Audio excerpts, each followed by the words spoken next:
यीशु मसीह के नाम में हमारे सभी मसीह भाई बहनों को जय मसीह की।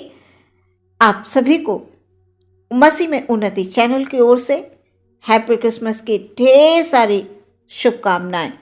नन्हा बालक राजा यीशु आपके जीवन में इतनी ढेर सारे आनंद और खुशियां लेकर आए कि आप जीवन भर परमेश्वर के एक अद्भुत गवाह बनकर आगे बढ़ते चले जाएं। वचन के द्वारा हम सीखेंगे कि सबसे पहला संदेश यीशु मसीह के विषय में किसके पास आया और कौन लेकर आया। लूका रचित सुसमाचार 1 अध्याय 30 और 31 पद में इस प्रकार से लिखा हुआ है, स्वर्गदूत ने उससे कहा, हे मरियम, भयभीत न हो, क्योंकि परमेश्वर का अनुग्रह तुझ पर हुआ है, और देख तू गर्भवती होगी और तेरे एक पुत्र उत्पन्न होगा, तो उसका नाम यीशु रखना। वचन के अनुसार नन्हा बालक यीशु इस संसार में स्वर्ग की सारी महिमा को छोड़कर दास बनकर पैदा हो गया। हम सब जानते हैं प्रियो, हमारा यीशु मसीह चरनी में आया, उसने चरनी में जन्म लिया। एक सितारे ने ये संदेश दिया, सितारे ने उन मजूसियों को वहाँ तक पहुँचाया जहाँ यीशु मसीह का जन्म हुआ था। आज हम सभी लोग पूरे संसार में बड़े जोरों शोरों से अलग अलग ढंग से तैयारी कर रहे हैं। नए नए कपड़े बनवाते हैं, डेकोरेशन करते हैं, घर की साफ सफाई करते हैं, तैयारियां करते हैं, खाने पीने की ढेर सारी वस्तुओं को हम बनाते हैं, केक बनाते हैं और एक दूसरे से मिलते जुलते हैं, खुशियां मनाते हैं, एक दूसरे से खुशियां बांटते हैं। प्रियो, ये हमारे लिए बड़े आनंद का दिन होता है, खुशी का दिन होता है। और क्यों ना हो, परमेश्वर ने हमें संसार में सदा आनंदित रहने के लिए ही आज तक सुरक्षित रखा है। वचन के माध्यम से प्रियो, हम सब इस बात पर गौर करेंगे कि वाकई में सच में हमारे प्रभु यीशु मसीह का इस संसार में आने का उद्देश्य क्या था, वो क्यों आए थे। हमारे परमेश्वर पिता ने यीशु मसीह को मरियम के माध्यम से क्यों भेजा। मरियम को स्वर्गदूतों ने संदेश दिया, तू गर्भवती होगी और तेरे बालक उत्पन्न होगा और तू उसका नाम यीशु रखना। अचानक से इस बात को सुनकर वो घबराई, वो सोचने लगी किस प्रकार का अभिवादन है। जब हम 38 पद में पढ़ते हैं तो मरियम कहती है, मैं प्रभु की दासी हूँ, मुझे तेरे वचन के अनुसार हो। तब स्वर्गदूत उसके पास से चला गया। प्रभु यीशु मसीह उन तमाम भविष्यवाणियों को पूरा करने के लिए संसार में आ गए जो उनके विषय में पहले हो चुकी थी कि तुम्हारे लिए एक उद्धारकर्ता जन्मेगा। प्रियो, प्रभु यीशु मसीह ने चरनी में जन्म लिया, नन्हा बालक यीशु। उसे कहीं और कोई स्थान नहीं मिला, कहीं कोई जगह नहीं मिली। वो महाराजाओं का महाराजा चरनी में जन्म लेता है। प्रियो, क्यों?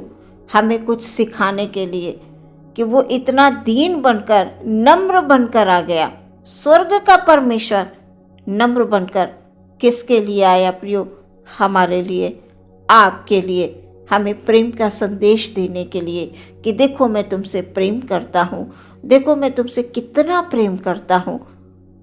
प्रियो, उसने हमारे सारे पाप और श्राप अपने ऊपर लिए, हम सब जानते हैं। प्रियो, प्रेम का संदेश लेकर हमारा मसीहा आया। ये कोई साधारण बात नहीं है प्रियो। हमारे लिए प्रेम का, शांति का, आनंद का संदेश लेकर हमारा प्रभु आया। क्रिसमस का मतलब सिर्फ बाहरी तैयारी करना नहीं है प्रियो, हमारे अंदर, हमारे मन की तैयारी का होना अवश्य है। यीशु मसीह इस दुनिया में सच्चे प्रेम का संदेश लेकर आए, वो ज्योति बनकर आए ताकि हमारे जीवन के अंधकार दूर हो जाएं। वो हमें ज्योति की संतान कहता है, हम सब उसकी संतान हैं। आज हमारे जीवनों के अंधकार को दूर करने के लिए वो आ गया। सच में वो हमसे प्रेम करता है। परमेश्वर ने जगत से प्रेम किया, जगत से कि अपने इकलौते पुत्र यीशु को हमारे लिए दे दिया। जो कोई भी उस पर विश्वास करे नाश ना हो, अनंत जीवन पाए। प्रियो, हम केवल अपने आप से ही प्रेम ना करें, बल्कि यीशु के समान दूसरों से भी प्रेम करें, दया की भावना रखें, एक दूसरे की मदद करें। साल में सिर्फ एक बार नहीं, हर दिन हर पल हम कुछ देना सीखें। प्रियो, कई जगहों पर हम केवल साल में एक दिन बड़ी तैयारी को देखते हैं, एक दिन बड़े जोरों शोरों से हम तैयारियां कर लेते हैं, मदद कर देते हैं, सहायता कर देते हैं, जो हो सकता है हम देते हैं, दान समझकर, सहायता समझकर प्रियो हम कर देते हैं।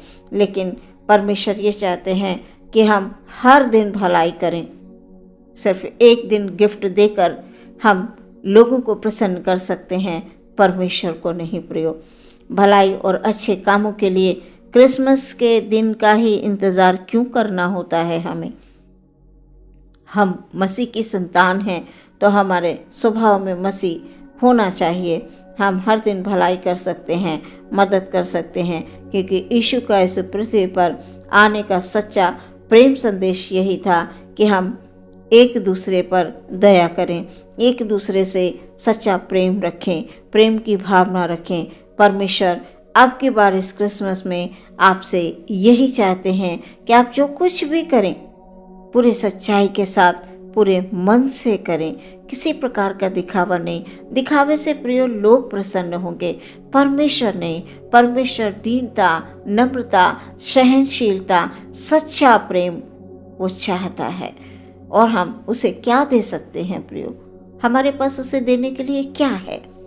बस हम उसकी आज्ञाओं का पालन करें, हम उसके जैसे काम करें।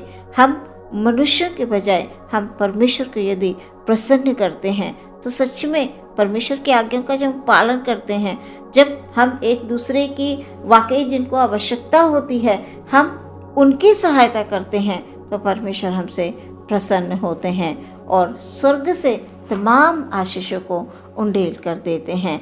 अब के बाहर के क्रिसमस में परमेश्वर आपके लिए बहुत ढेर सारी खुशियाँ, आनंद और बहुत सारी आशीषों को लेकर आ रहे हैं। आपके हृदय में राजा यीशु आ रहे हैं। आप उनका स्वागत करें, खुशियाँ मनाएं और परमेश्वर में बढ़ते जाएं। आमीन। आइए प्रिय, हम प्रार्थना करेंगे। धन्यवाद धन्यवाद धन्यवाद धन्यवाद महान परमेश्वर, राजाओं के राजा यीशु का धन्यवाद, प्रभुओं के प्रभु, हालेलुया हालेलुया। राजा का धन्यवाद। स्वर्ग की सारी महिमा को छोड़कर परमेश्वर दास बनकर इस संसार में पैदा हुआ राजा, हालेलुया। उस सच्चे प्रेम के लिए यीशु हम धन्यवाद देते हैं प्रभु, हालेलुया। आपके वचन के अनुसार सचमुच प्रभु जी हमारे अंदर प्रभु यीशु मसीह का सच्चा प्रेम पाया जाए प्रभु। हम आपके समान दयावान बन सकें पिता। हम एक दूसरे पर दया करने वाले बने प्रभु जी, एक दूसरे की भलाई करने वाले बने परमेश्वर। हमें इस योग्य बनाइए परमेश्वर कि सिर्फ हम अपने आप से ही प्रेम ना करें, बल्कि हम एक दूसरे से सच्चा प्रेम करें परमेश्वर, जैसा आप चाहते हैं। आपकी आज्ञाओं को माने प्रभु जी। ये वर्ष हमारे जीवन में अद्भुत गवाहियों को प्रभु जी आप लेकर आए हैं प्रभु, हालेलुया। हर एक भाई पर, हर एक बहन पर, बच्चे पर, बड़े पर, जवानों पर परमेश्वर तेरी कृपा हो प्रभु जी, हालेलुया। ये वर्ष उनके जीवन में ओ खुदावंद अनेकों खुशियों को लेकर आया है, हालेलुया हालेलुया हालेलुया। हर एक जन के हृदय में परमेश्वर तेरा आत्मा वास करे प्रभु। सारा आदर महिमा आपको देते हैं। प्रार्थना यीशु मसीह के नाम से मांगते हैं, सुने ग्रहण करें पिता, आमीन।